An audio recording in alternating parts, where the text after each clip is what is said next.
సాయంత్రం ఫోన్ చేస్తాను, ఎత్తకు వస్తానండి. ఇది బరువుగా ఉంది.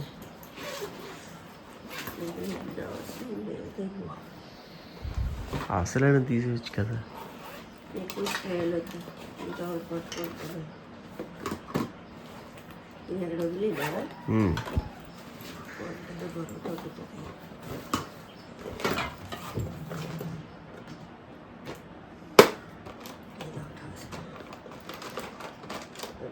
ఎక్కువ చేస్తాను కదా.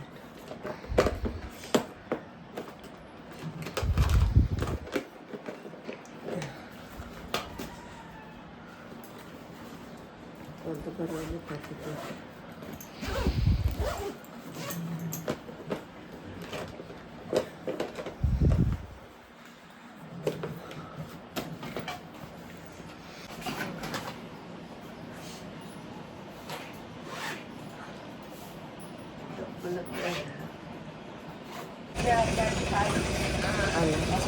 Hi hello friends, welcome back to Vamshi blogs. అందరూ ఎలా ఉన్నారు? మేమైతే చాలా బాగున్నాము.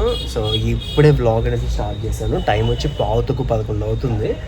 షాప్కి వచ్చి 9:30కి వచ్చాను. మొత్తం క్లీన్ చేసుకొని దీపం పెట్టేసి ఇంకా కూర్చున్నాను అనమాట. అసలు ఒక ఈవెంట్ ఉంటే ఈరోజు ఈవెంట్కి తెలిపింది. Hair style and sorry dropping అని చెప్పారంట. వైజాగ్ వెళ్ళింది. మార్నింగ్ అయితే నేను కాంప్లెక్స్ దగ్గర దిగబెట్టేసి అక్కడ నుండి ఇంకా బస్కి అయితే వెళ్ళిపోయింది. అంటే సీతంపేటలోనే ఆటో ఎక్కిపోయింది అనమాట. ఆటో ఎక్కిపోయి ఇక్కడ నుండి వెళ్ళిపోయింది. ఒక 11కి అలా వైజాగ్లో దిగింది. 1కి ఈవెంట్ అంట. అందుకే ఒక 2 గంటల ముందే ఉందిలేండి. సో తను ఇప్పుడు మెసేజ్ చేసింది, రీచ్ అయిపోయానని చెప్పి. 11:11కి అయితే రీచ్ అయిపోయింది. షాప్లో వచ్చి మనం రాఖీలు పెట్టామన్నమాట ఈ సంవత్సరము. సో ఎవరికైనా తెలియకపోతే పాల్కొండలో ఎవరైనా ఉంటే వచ్చి కొనండి. మన దగ్గర రాఖీలు ఉన్నాయి. అయితే ఎక్కువ మోడల్స్ లేవు, లిమిటెడ్ మోడల్సే ఉన్నాయి. ఏదైనా బేసిక్ మోడల్స్ ఏమైనా నచ్చితే కంపల్సరీ మీరు తీసుకోండి. ఆ రాఖీలు చూపిస్తాను, ఏమేమి మన దగ్గర రాఖీలు ఏవి ఉన్నాయి అవైలబిలిటీ షాప్లో. వచ్చి ఇక్కడ బెంచ్ వేసి ఇలా పెట్టామన్నమాట. ఇది ఎంట్రన్స్ బెంచ్ వేసి పెట్టాము. బయట ఎందుకు పెట్టలేదంటే బీభత్సంగా ఎండ ఉంది. సో దానివల్ల మనము బయట అయితే పెట్టలేదు. ఏమేమి ఉన్నాయి ఇప్పుడు చూపిస్తాను మీకు. ఇదిగోండి రాఖీలు అయితే ఇవన్నమాట. చూడొచ్చు, మోడల్స్ అయితే ఒక 20 మోడల్స్ ఉండొచ్చు అంతే. ఇక్కడ దీని కింద కూడా ఉంటాయి.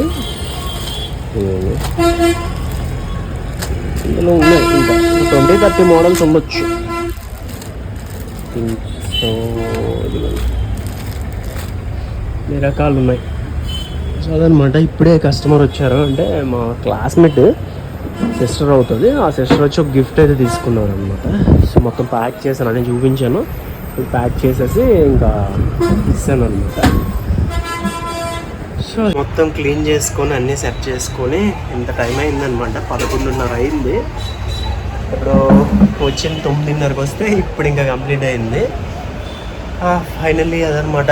అంటే కస్టమర్స్ అయితే నిన్న మన దగ్గర కొనేసారు. ఒక 350 అలా కొన్నారు. ఇక్కడ ఉంచారు అనమాట. ఈరోజు తీసుకెళ్ళిపోతానని చెప్పి. ఇక్కడ దగ్గరలో కాలేజ్ ఉంది. కాలేజ్ అంటే నర్సింగ్. వాళ్ళు దగ్గర నిన్న 1000 రూపీస్ బిల్ చేశారు. కొన్ని ఐటమ్స్ వదిలేశారనమాట. సో అవి ఈరోజు తీసుకెళ్ళిపోతానన్నారు. అందుకే కొంచెం తీసాం ఈరోజు షాపు. మళ్ళీ బేగా వస్తారేమో అని చెప్పి. ఈరోజు నాకు ఒక పార్సల్ వస్తుంది. ఆ పార్సల్ అయితే తీసుకోవాలి. చెక్ చేయాలి. ఇప్పుడు చెక్ చేసి చూసుకొని తీసుకోవాలన్నమాట. భోజనం తిన్నాడికి 1:30 అయిపోతుంది. ఈరోజు బాగా పనులు అయితే ఎక్కువ ఉన్నాయి. ప్యాకింగ్స్ గట్రా ఉన్నాయన్నమాట. ఈరోజు అయితే పప్పు అప్పడాలన్నమాట.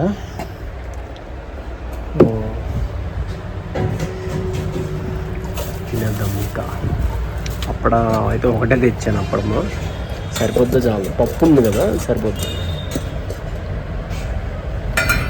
మా అమ్మ ఏదో జామాకు లేవు పెట్టింది. టైట్గా కప్పు టైట్గా పట్టాలని పెట్టిందనమాట. సో ఇదనమాట మన లంచ్ ఈరోజు.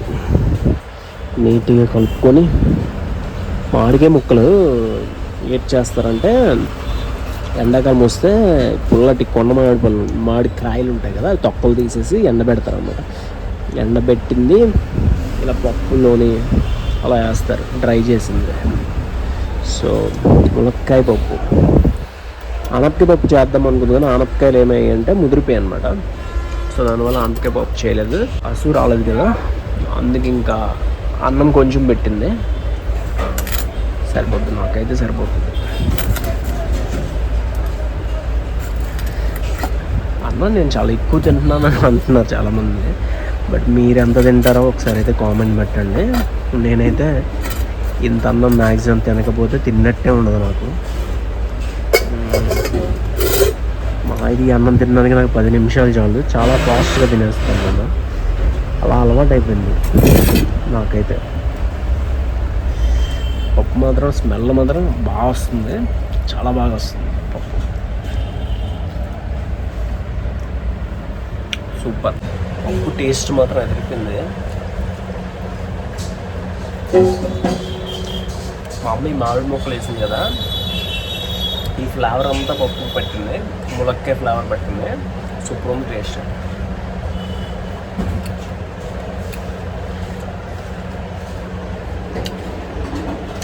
పప్పు మిస్ అయిపోయింది అసలు.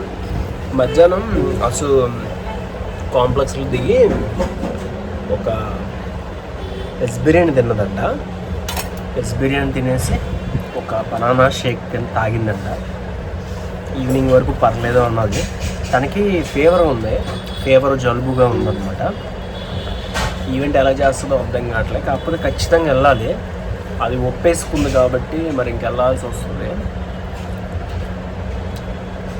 వన్స్ ఈవెంట్ ఒప్పుకున్నామంటే మనం ఎనీ ప్రాబ్లం, ఆ ఫీవర్స్ ఏవైనా సరే ఖచ్చితంగా వెళ్ళాలి, ఆ టైంకి చేసుకొని రావాల్సిందే, లేకపోతే మనిషినైనా పెట్టి చేయించాల్సిందే. సో అలా ఉంటుంది అన్నమాట. చాలామందికి డబ్బులే కనిపిస్తాయి అందులో, కానీ చాలా కష్టాలు కూడా ఉంటాయి. అసలు అయితే చాలా కష్టపడుతుంది. బయట అయితే నాన్ స్టాప్గా వర్షం పడింది. సో చూడండి ఎంత వాటర్ ఫుల్గా అయిపోయిందో.